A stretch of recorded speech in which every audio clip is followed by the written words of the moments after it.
এ বিষয়ে সবশেষ খবর জানাতে সাভার থেকে সরাসরি যুক্ত হচ্ছেন সহকর্মী নাজমুল হুদা।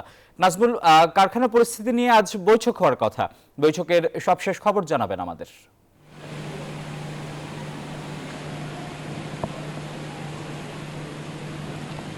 আসিফ, আপনাকে ধন্যবাদ। আপনি যেমনটি বলছিলেন, এই মুহূর্তে রয়েছে আশুলিয়াতে এবং আশুলিয়ার নরসিংহপুরে এবং আশুলিয়ার ৬টি কারখানায় কিন্তু পরিদর্শন করার কথা।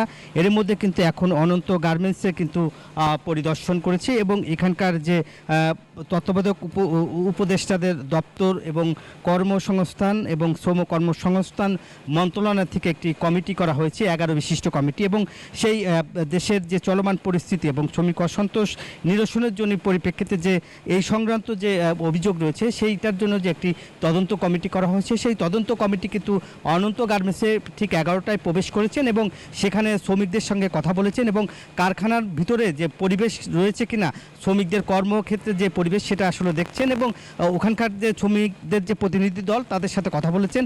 এছাড়াও এখানকার যারা কোম্পানির যারা বিজিএমই, বিকেএমই এবং মালিক পক্ষের সঙ্গে তারা কথা বলছেন, সেখান থেকে তারা কথা বলে এখানকার যে আসলে এই যে চলমান পরিস্থিতি, এই যে শ্রমিক অসন্তোষের পিছনে কোন কারণ এবং সেই কারণ সম্পর্কে জানতে কিন্তু এখানকার যে প্রতিনিধি দল তারা কিন্তু আসলে কথা বলছে। আমরা তাদের সাথে কথাও বলেছি, তারা আমাদেরকে জানিয়েছেন যে এখানকার যে নেপথ্যে কারা এবং শ্রমিক অসন্তোষের পিছনে আসলে কারা ইন্ধন দিচ্ছে সেই বিষয় নিয়েও কিন্তু তারা আসলে কথা বলছেন এবং শ্রমিকদের সাথে তারা কথা বলে বিভিন্ন সমস্যার কথা তারা পেয়েছেন এবং সেই বিষয় নিয়ে দাবি দেওয়ার কথা বলা হয়েছে, সেটা নিয়েও কিন্তু নিরসনে তারা কাজ করছে। এই ছিল আশুলিয়ার শ্রমিক অসন্তোষের সর্বশেষ খবর।